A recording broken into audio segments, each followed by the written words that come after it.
I may have to get a new editing system, a new way to edit my videos because I did the Dark Side of the Ring, The Mysterious Death of Gorgeous Gino, 14 minutes of dialogue that I'm talking about the episode, and it went blank. I mean, not blank, but it went mute. Like I didn't hear my voice. Like the first minute, I can hear, and then all of a sudden, it got muted.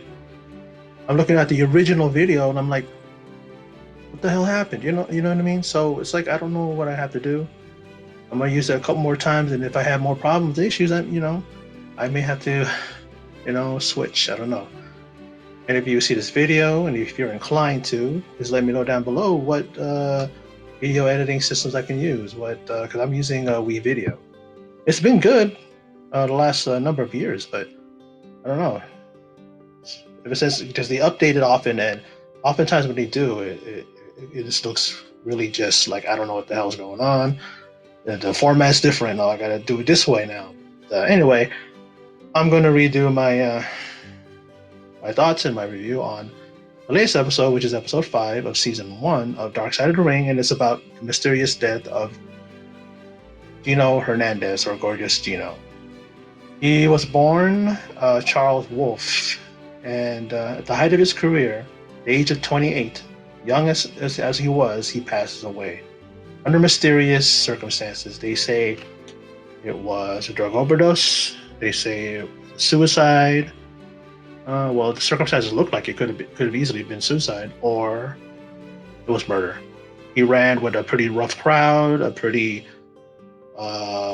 crowd that was involved in drugs, and he was involved as well, not only using, but he also, I believe, if I'm not mistaken, he also uh, dealt it as well. But he was really being quite paranoid in his last number of days of his life.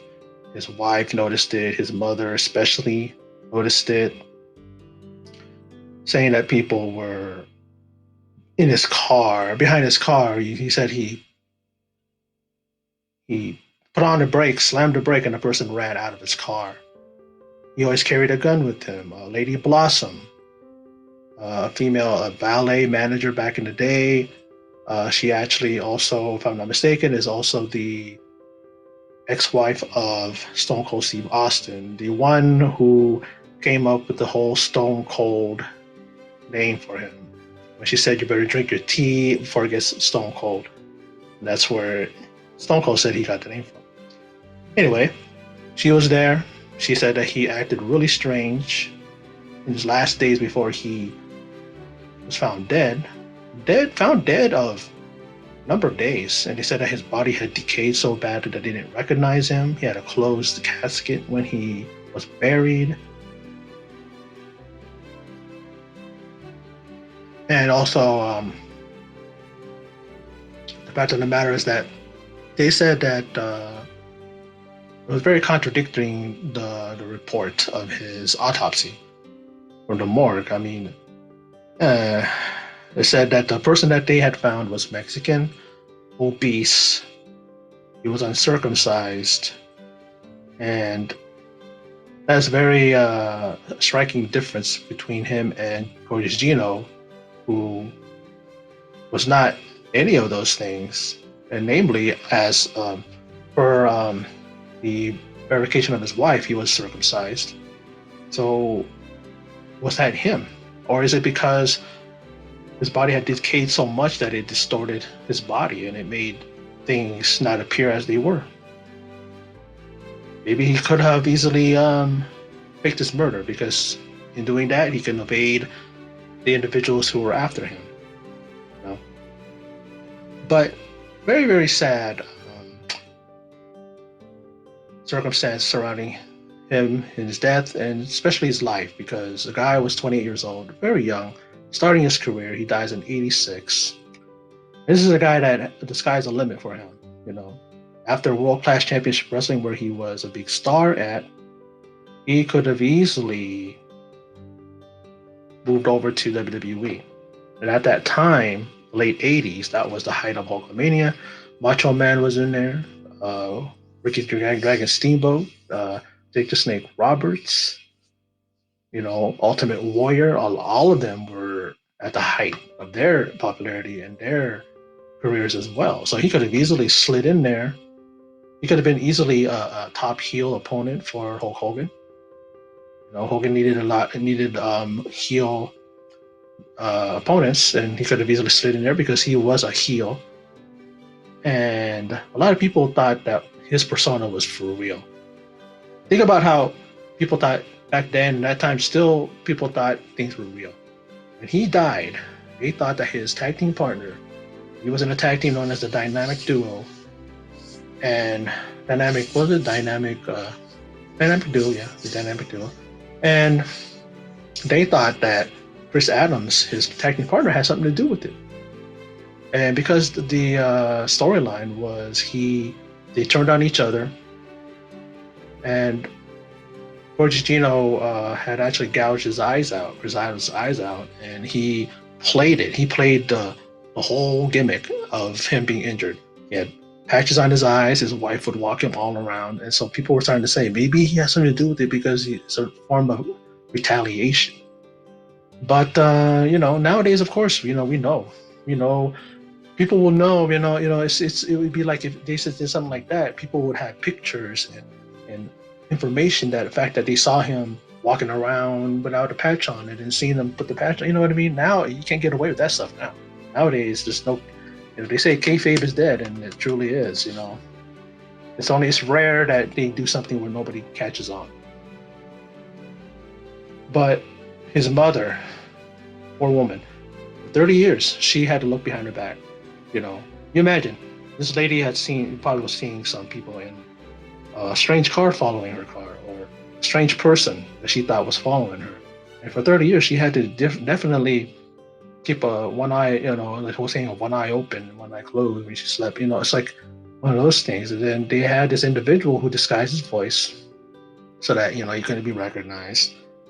And pretty much told that, he said it was unfortunate, it was sad, and no one should be going through what Gino's mom was going through. And he pretty much laid the truth out, according to him anyways. He said that Gino was just a victim of his own doing, that it was a drug overdose, and that that's that, and that she had nothing to worry about, that no one was after her. And she took that as a sigh of relief, and she even had a drink, margarita or something like that, right? Where she said, I'm gonna take me a drink. And she was relaxing, and she was finally able to breathe. And it's truly sad that had to happen, that she had to wait that long.